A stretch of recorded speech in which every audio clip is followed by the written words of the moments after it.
Malaysia is a major destination for Bangladeshi migrant workers to reduce migration costs and offering better opportunity for migrant workers.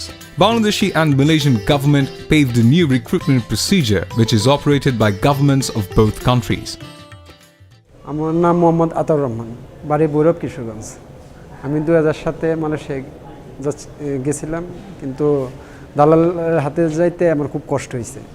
2,40,000 টাকা লাগছে এবং আমি Malaysia যায় বৈধভাবে থাকতে পারি নাই। অবৈধভাবে 3 বছর থাকছি, তা আমি পুঁজি তুলতে পারি নাই, তারপরে আমি দেশে চলে আসছি। এবার আমি যাচ্ছি লটারির মাধ্যমে, বিএমইটি থেকে লটারির মাধ্যমে আমি 2013 সালে লটারি পাইছি।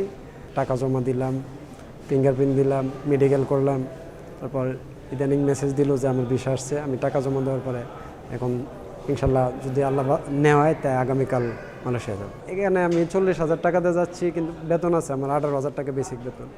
তো আমার এই টাকাটা তুলতে হয়তো বা 3 মাস লাগবে। তো বাকি যে 3 বছর আমি থাকবো, 3 মাসের পরে আরও দেখা থাকতেছে 2 বছর 9 মাস। 9 মাসে যা কামাই করবো এটা তো অবশ্যই আমার আয়ের খাতায় থাকবে। Through this process, thousands of Bangladeshis already migrated for jobs in Malaysia, and workers are appreciating this initiative, which is called G2G.